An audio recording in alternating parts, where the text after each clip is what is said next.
que sois tão tímidos? Por que não tendes fé? Bom, eu passei por um processo, né, com Deus, onde Ele estava criando muitas coisas em mim, muitos traumas, inseguranças, e quando eu entrei no ensino médio, foi a fase mais difícil para mim. Aí foi nessa situação que eu enfrentei muitas pessoas, muitas circunstâncias que me desanimaram um pouco e eu acabei perdendo as esperanças de que algo podia melhorar.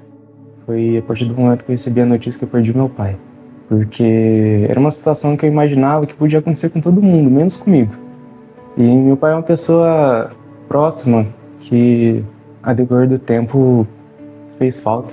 Só de ter a sensação de simplesmente você tirar a carta e não ter alguém para te ensinar, você simplesmente se formar na escola e você vai tirar uma foto com a família e ele não tá lá, tá no casamento do meu irmão e ele não tá lá, sendo que a gente fez uma homenagem para ele, só que não é a mesma coisa.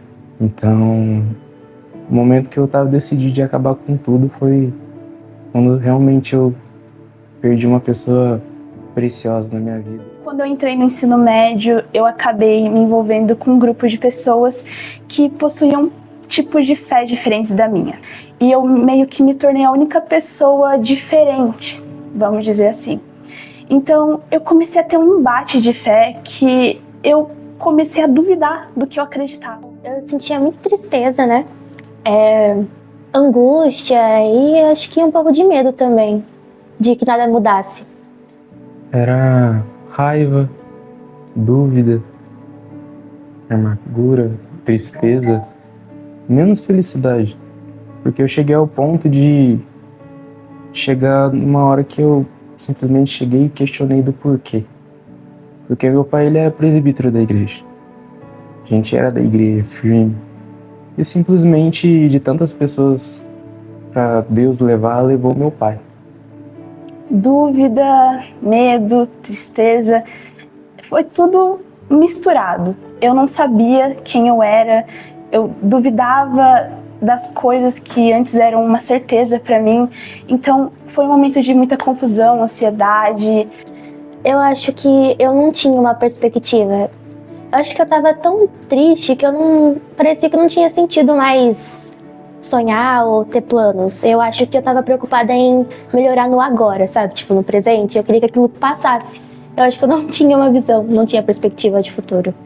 Eu não me imaginava fazendo alguma coisa diferente no futuro. Mas posso dizer que depois que a poeira baixou, que a gente estava um pouco mais calmo, eu fiquei me questionando o que eu ia fazer. Porque meu irmão era casado, meu outro irmão ia se casar e simplesmente ia ser eu e minha mãe e minha irmã.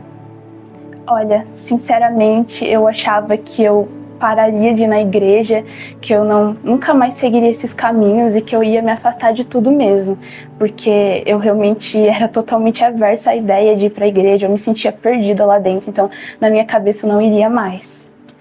Foi quando eu fiz uma oração para Deus, eu falei que eu não queria mais passar por aquela situação, só que eu não ia desistir, eu ia continuar no processo. E se fosse necessário recomeçar, eu recomeçaria. Só que eu queria aprender agora com o amor dele. Acho que Deus abriu minha visão, eu pude ver as coisas boas dele, mesmo na minha dor, e eu pude melhorar. Então eu fui vendo perspectiva de futuro. Foi depois do acampamento que eu fui na Instituto. Que foi um momento que simplesmente foi o dia que eu fiquei decidido daquilo que eu queria. Certo que teve momentos que eu caí, mas o pilar que eu disse que meu pai seria, eu coloquei em Cristo. Então ele acabou sendo meu pilar, continua sendo meu pilar, meu melhor amigo, né? E a minha casa. Teve um dia que apareceu no meu Instagram o banner do culto dos jovens, da própria igreja Restitui, que era o culto da graça. Chegando lá, eu comecei a me sentir muito deslocada. Eu sentia um peixe fora d'água e eu via todo mundo sentindo Deus e eu tava, sabe, vazia. Parecia que eu não tava escutando nada, não sentia nada. E antes disso, eu tinha escrevido uma oração para Deus, pedindo que eu queria uma resposta nesse culto. Que eu queria, qualquer que fosse a resposta, eu queria que Deus me respondesse. Então, ao longo do culto que foi passando, eu não estava vendo essa resposta vindo. Então, eu comecei a me sentir muito triste. Os pastores começaram a orar pelas pessoas E no momento que eu vi uma mulher entregando uma promessa para alguém do meu lado, eu me entristeci, porque eu falei, poxa, eu orei pedindo para Deus me dar uma resposta, todo mundo está recebendo algo e eu estou me sentindo sozinha no meio disso aqui. Aí eu fiz uma oração para Deus, né? Eu fechei meus olhos e fiz uma oração. Ok, Deus, eu entendo que o Senhor não quer me responder, mas eu estou muito cansada. Eu não sei se eu consigo continuar. E nesse momento, assim que eu acabei a oração, uma mulher veio e ela entregou assim as palavras de Deus, das coisas que nem eu mesma tinha pronunciado em voz alta. Então, assim, na hora que ela acabou de me falar tudo assim que estava no meu coração e falando as palavras de Deus, na hora que ela terminou, eu senti como se Deus tivesse envolvido o meu coração e me dado paz. Eu falaria que eu estou muito contente, porque ela foi muito esperta. Ela fez uma oração, sabe? Aí Jesus ouviu e ela hoje está colhendo frutos daquilo.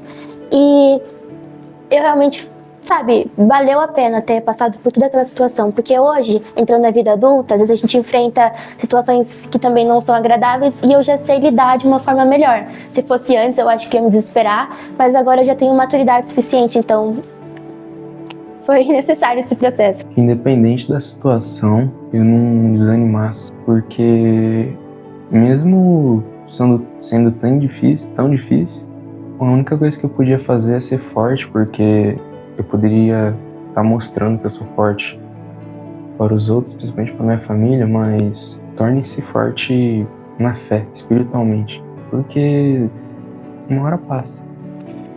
Olha, eu diria para ela não se envolver com pessoas que professavam uma fé tão diferente. Não que seja errado, você pode ter amizades diferentes, mas você não pode conviver, porque nessa convivência você pode sim acabar se desvinculando da sua fé. Então eu diria para ela, mesmo que ela se sinta sozinha, ela não está. Então ela deveria confiar em Deus e acreditar que Ele estava cuidando de tudo. Quero ir mais fundo.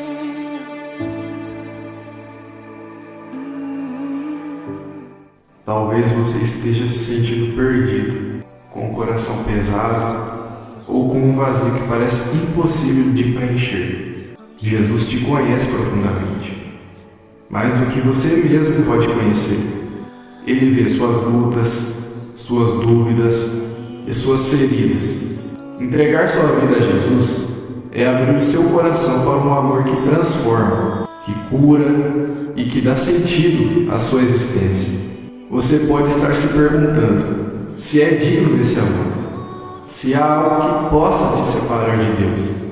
Mas deixa eu te dizer, nada é mais poderoso do que o amor de Jesus. Não deixe que o medo ou a dúvida te impeçam. Deus quer mudar a sua vida. Então se entregue a Jesus totalmente. Coloque os seus problemas, suas dores, suas ansiedades nele.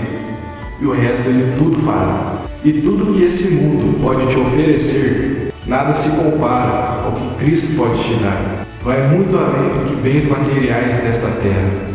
Você está disposto de a partir de hoje, em aceitar Jesus Cristo como seu único suficiente Salvador e seguir os caminhos que Ele tem preparado para a sua vida?